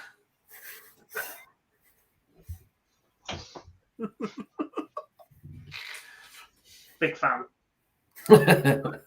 Huge fan. It's that sort of thing that I definitely didn't do last week. Surely someone's got to have a word in Liam's ear about his pace. Again, though, you'll always get, and there's going to be somebody in the comment section in the next 30 seconds saying this, it's his choice. to play at that pace. There's no rule saying he cannot play at that pace. Not yet. All right, you might then turn around and say, well, you're less likely to be attracted to sponsors. Fine. But if he keeps winning games of darts doing that rather than losing them playing quicker, his career is better off. He is there ultimately to earn money. I don't like it. I never have liked it. I've never liked players that are quicker than Liam but considered slow. He is one of the most extreme players I've ever seen at that pace.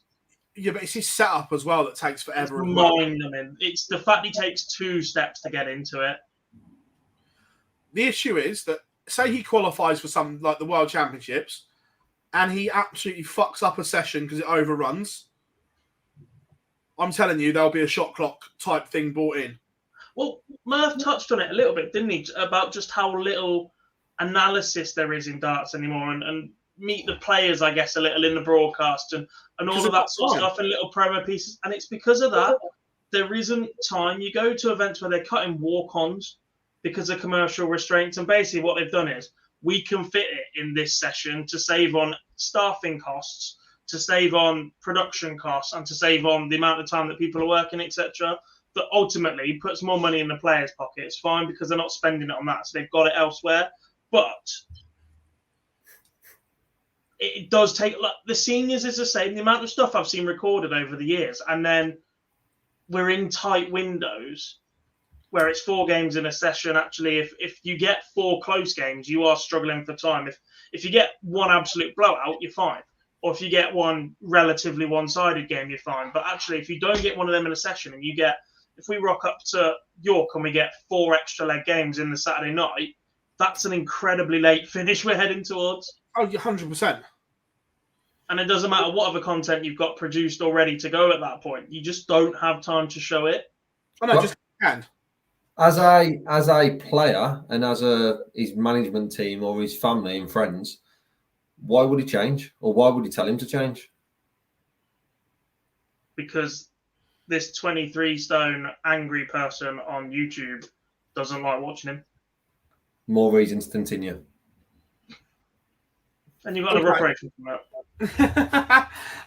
Patrick, good to have you, mate. He says, what can we expect from Wessel next year on his tour card? The same as Gian? I think that Simon Whitlock said in that quiz show. That I think Wessel will do well on tour next year. Personally. He's got the ability. He's producing that level, isn't he? What are he doing in the knockouts? 97, 106, 102, and lost of a 102. It's not too shabby. And that's Pro Tour races, by the way. That's first to 6s. Yeah. How we doing, Shawnee Mac? Hope you are good. I'll see you on Thursday.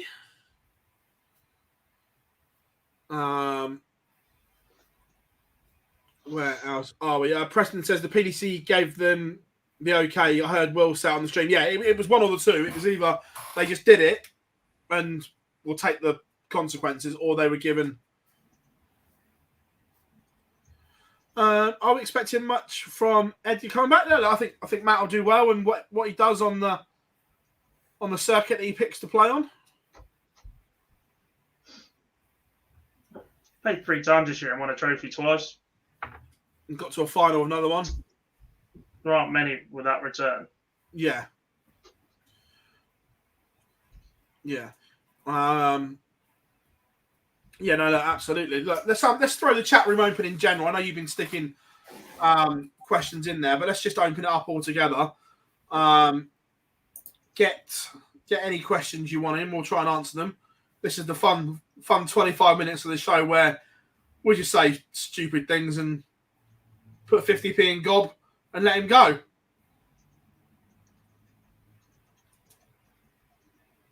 I'm sure he will. He always does. 100%. Not me. Who's Mace and Henry are on comms this week, Lee. Great to have Mace back. That wasn't the question. I was just scam reading. Yeah. Who's playing in Group B and C? I just got Great to see Mate's back. He doesn't know he's playing yet, but great to see him back. Shawnee Mack. Wouldn't take much of Emery's chances, though. Can't remember the others if I'm being honest. I remember that, Pete. Just no need. Oh, Pete, I love that. Group B, Scott Marsh, Sean McDonald, Ryan Finesse. Group C, Sam Cromwell, Darren Johnson, Scott Baker. That's it. Where did everyone go on holiday? I haven't been yet, Shawnee Mack. Not had time. Holiday? We had 2 weeks off from sitting here, mate. We didn't go anywhere. We don't get enough likes and subscribers to go on holiday. And you've met Phill. He's tight. I've heard through the grapevine that there's some new OD uniform on the way. The first batch is due for delivery early next week, so I can test the sizes and whatever. He's ordered himself 3 new T-shirts. Forget the rest of us in case the quality's crap. Yeah. Cheers, boss. You say you test the sizing. Surely one person can only test one size. Well, yeah, but we know if it fits me, then I know what sizes that thing. Do we? Well, yeah, because You're you're the a same normally size. shaped person, if I'm being quite honest. You're the same size as me. But you're a different shape. Yeah, so yeah, look, as long as the delivery and the quality's of them all right, then yes, there will be some. It's due early next week. No worries, Shawnee Mack. Do we know the top 8 in the Dev Tour getting the UK Open? Yeah, it was last year. I'm presuming it will be the same next year. Although I would like to see the women get some spots.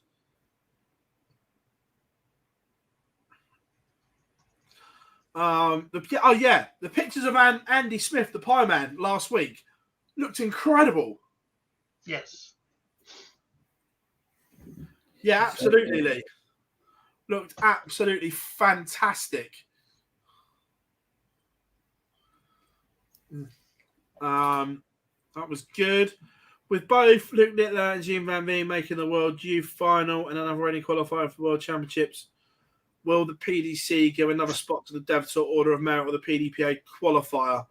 So,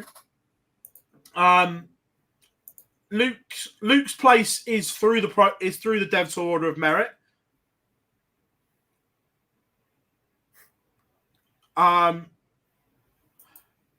Jean Van Veen's spot goes to Wessel. It goes down one on the Order of Merit. Yeah, but making the World Youth is the same, isn't it? Or is that just a Grand Slam spot? I thought that was just a Grand Slam. Because Gervin didn't go to the Worlds, did he? Neither did Joe Davis, to be fair. No. Can we go back to the point where they've got to wait until October next year to play in the Slam, by the way? November. No, I was going to say, it's not even October, it's November. Personally, doesn't make any sense. I'm with you. Would you look to put all 4 in this year if that Dev Tour cycle is going to be finish in August due to education purposes for the foreseeable, for the next couple of years? Would you give all 4 their shot this year and move it closer to the date? Because otherwise, they're going to be 14 months away from the Grand Slam every single time somebody qualifies. I don't think you can because the criteria is already set out for this year's Slam. Is it? Yeah. That doesn't sound right. Yeah, we were sent normally about a week before when they make their mind up on that one. We were sent a press release with the criteria. I'll just delete them nowadays. But they'll do it next year and then align it. Yeah. At some point, that's got to happen, surely. Yeah, you'd think so. If the World Youth is going to constantly finish. Yeah. Even if it's not orders finish, has it finished past Grand Slam ever with the Players' Championships following only a week after. I'd be surprised if there's been any dev later. Don't know.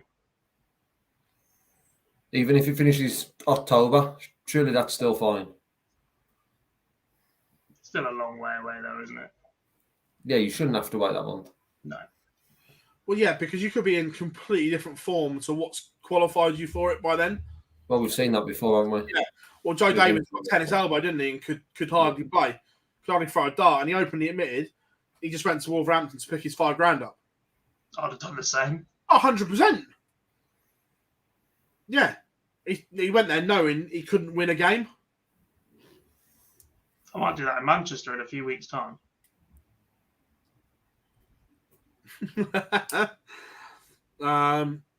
But yeah, look, it doesn't sit well that we already know 2 Grand Slam players for next year when they should be rewarded sooner for that opportunity. Yes. Can Luke let them play at Lakeside? We don't know yet. There's been no ruling made. My gut says no. But that's not through any concrete knowledge. That's just what my gut says. I don't think so. Dubiously worded question.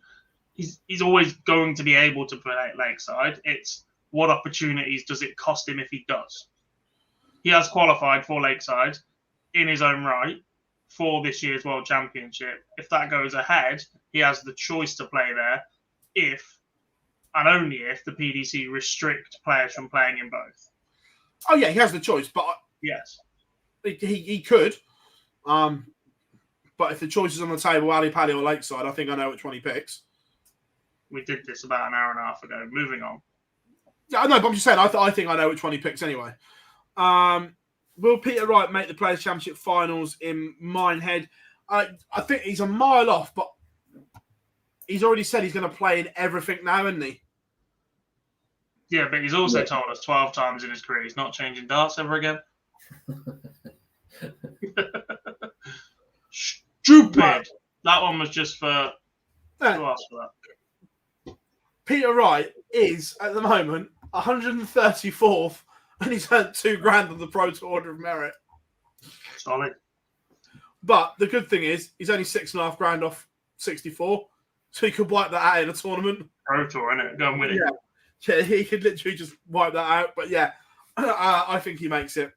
Well, we've got a serious question from Pete. Is darts too complicated? With different qualifications for this, different qualifications for that. Some are ranked, some aren't. For the casual viewer, it's hard to follow. Absolutely, Pete. We don't even know. We were on the phone trying to work out if people have got tour cards or just World Championship spots on Saturday. Way too overcomplicated. Ranking this for this, ranking this for that. 1 year, 2 year. Yeah. How would you simplify it though? Start again. That helps. I would, a bit like, right, if it was my job to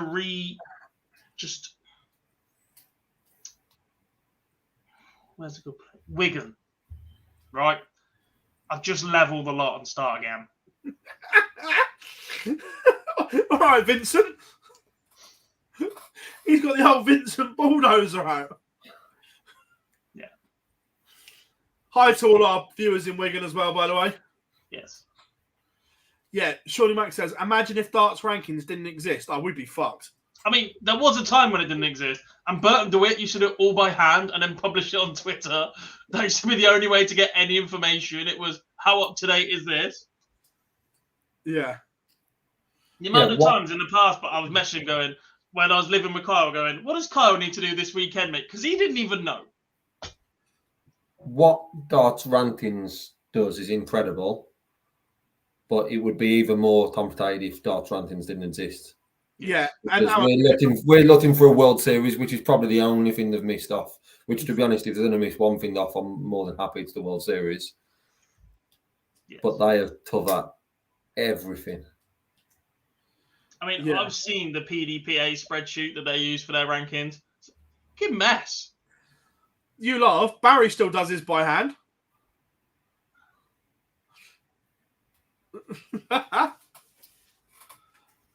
How do you think Johnny Clayton will fare for the rest of this season?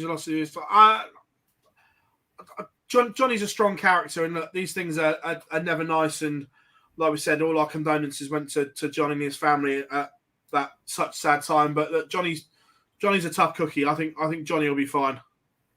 Yeah, and sometimes something like that happening can inspire someone to go and achieve something. And Correct. I think that is a possibility with someone of the character of Johnny. Yeah. That he will use something as bad as that is as inspiration to drive himself further forward. So I wouldn't be surprised. Yeah, I'm with you there. They should take the 2 PDPA qualifiers away for the Grand Slam next year in 2020 and give them to the World Youth Finalist. The whole PDPA there's too many. Again, there's too many qualifiers. Yeah, qualifier for this, qualifier for that. If you're in the right bracket, you could get 9 opportunities to qualify for something. Okay, I might have over-exaggerated a little bit, but you know where I'm going. The best Matt Top. If you guys could play any current player in any tournament of your choice, what and who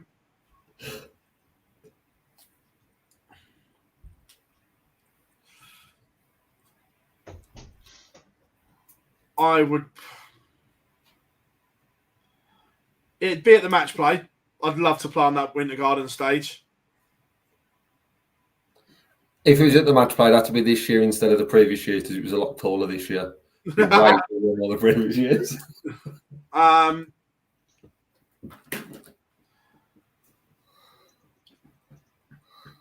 can't make my mind up. It would be one of 2 players. I would either play Gary or MVG.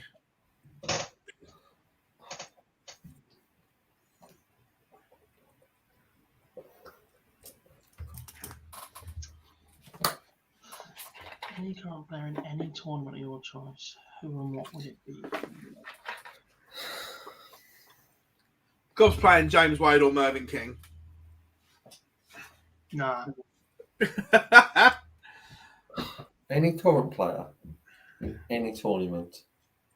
I'm trying to find a different sport, I'm being honest, because that wasn't specified. It had to be darts. So I'm trying to find somebody with absolutely no coordination whatsoever. Eddie the Eagle. I'd take on a dart player, But but not at darts. I'd get just creative. I've done that, and one, it's not as satisfying as you'd think. However, see, I would go. When we say current player, you probably know who I'd play Dob, and you've played him. And I think it was on the stage that I'd probably play him on. Tony. I think I'd play Tony O'Shea just because. At the tavern? At the tavern. In his shirt. Would you wear his shirt to get in his head? Yeah, it's here somewhere. I haven't done everything up, as you can see. It's on my floor, it's right here. I would definitely wear his shirt, but I don't think I'd be in his head. I'm not going to lie. I'd play Damon Hatter in Australia for the Kyle Anderson Trophy.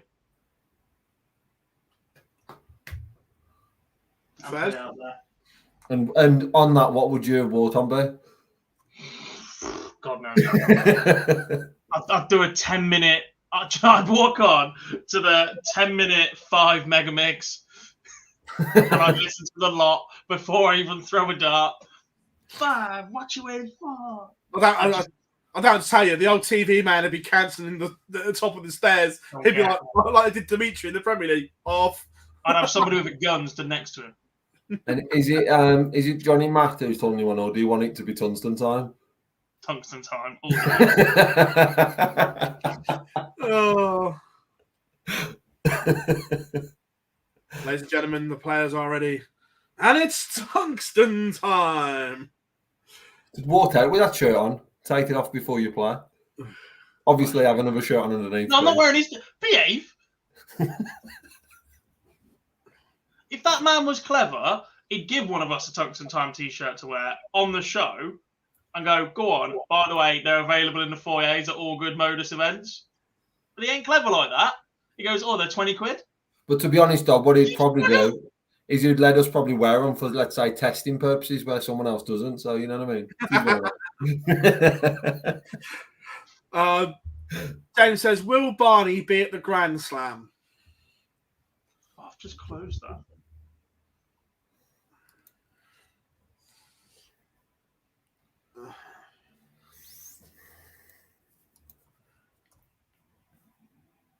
How many qualifiers is there for the Slam this year? 8. 24 million. 8 qualifiers.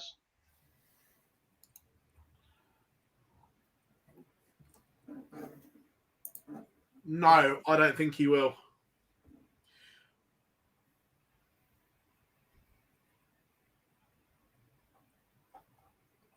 Too much for the qualifier. I don't think he'll come through the qualifier.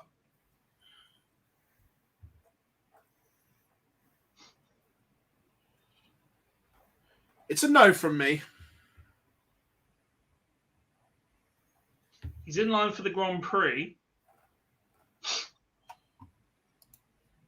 but I don't expect to see him at the Slam. No. I am with you there. Yeah. I think we'll see him at Leicester, but not in Aldersley.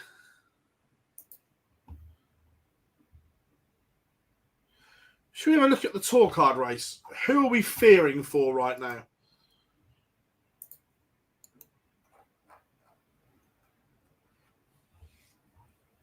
When you say fearing for, do you mean who is Murph hoping for? No, genuinely, who are you fearing for right now?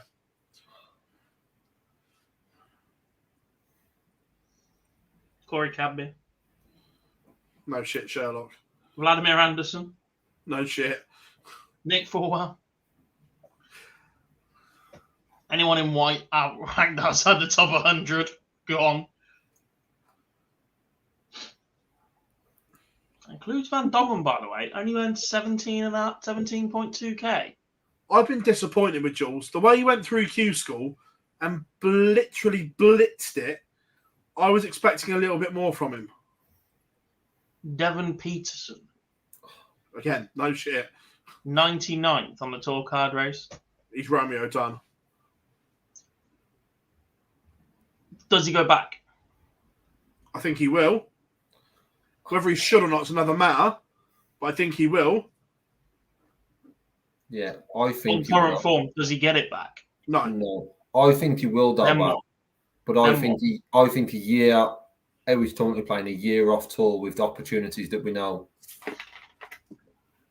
to potentially come up for him, as we've seen with others, would be better for him than him getting his tour title back, because he needs that confidence, and I don't see him getting that confidence being back on tour. Does he? The thing I'm getting at is Devon has experience in the media now. There are logically going to be a couple of slots up for grabs in that Sky or PDC lineup if they move it in-house in the next 18 months or so, looking at that team. If he picks up a mic at some point next year without a tour card, do we ever see him again? Yes. Are you sure about that, though? Because you look at the other players that have gone down that route, Mark Webster, Paul Nicholson, Mardle, won't even play seniors because he doesn't want the pressure. The problem is if there was an opportunity that I could see opening up next year massively, I might say yes. But at the beginning of the year, I don't see an opportunity opening up. Maybe towards the middle and end of the year, potentially. But at the beginning of the year, I don't see an opportunity opening within. I also think there's a lot to be looked at with what he's trying to do with South African darts, and I think he would.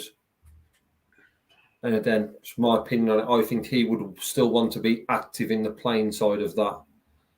Whether that be playing on Super Series, whether that be whatever opportunities arise from that, I think he would want. And I think it'd be, like it says, where he currently is, it's better he's away from that and regaining that confidence, because we've all seen that there's a player in there and a very, very good player. Yes, there's been question marks on action, and that is always going to be an issue when someone drops as much. I don't think, especially at the age as well, and I know Webby's sort of the example you look at, isn't it, his comparison. I think it would be too soon for him to take that. It's not does he definitely make that jump? It's if he finds himself with a microphone in hand rather than darts in 7 months' time. Oh, I get it. How much more difficult does that comeback become? Because, like you said, he is quite keen on growing the game in South Africa, but actually, the African market as a whole, and Devon Peterson could be critical to that. And part of that, as an ambassador, would mean he's playing less on the PDC tour because it's so consuming. So if he's got his role of a microphone and the opportunity to go and start up or help out with PDC Africa tours, like a PDC Asia tour or whatever, there's still a role in darts with Devon Peterson, is what I'm 100%. saying. But given 100%. the struggles with his action, the amount of different things that he's tried, and just the sheer speed of drop-off, by the way, from where he was, because let's not look, he's been in trouble before, tour card-wise, hasn't he? He's gone to the World Championships and won enough games just to keep it, kept himself going, etc. There was a genuine point in the last 3-4 years where for 3 or 4 weeks in the year, Devon Peterson was one of the best players on Planet Darts, if not the best player in the world. He lost to Gerwyn Price in a Pro Tour final that was absolutely exceptional, and I went on to win a Euro Tour not too long after that. There was a genuine conversation, whether that was an extreme purple patch or whether that was the action finally clicking for him. He was definitely in that conversation for, albeit a short period of time, of the best player in the world. And whether he's overlooked his action too much, that wrist injury that came afterwards, I think, was downplayed way more than what it actually was. 100%. And when you speak to him away from it, he says that the wrist wasn't in a good place at all. I think he said that last time he came on. Yeah.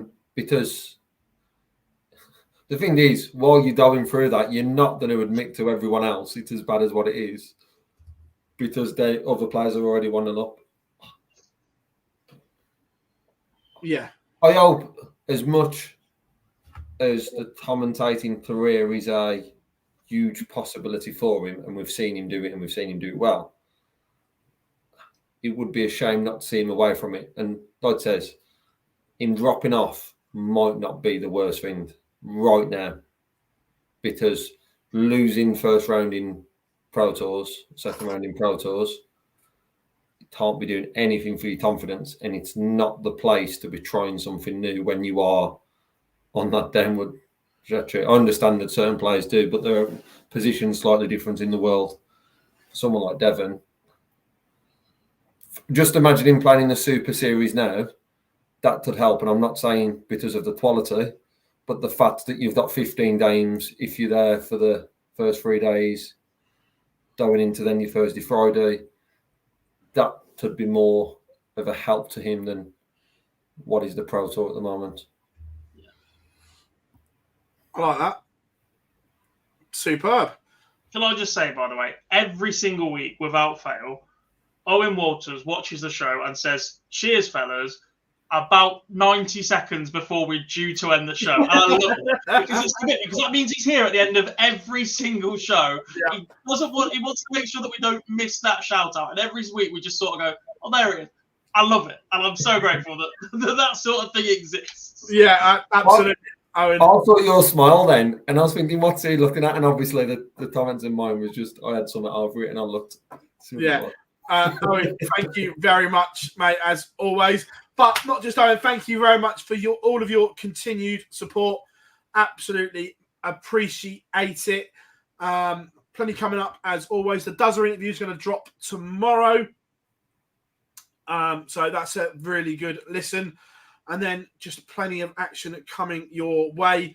So if you haven't yet, all social media platforms, Facebook, Twitter, Instagram, TikTok, Threads, and of course here on YouTube, make sure you give us a thumbs up and subscribe to the channel as always.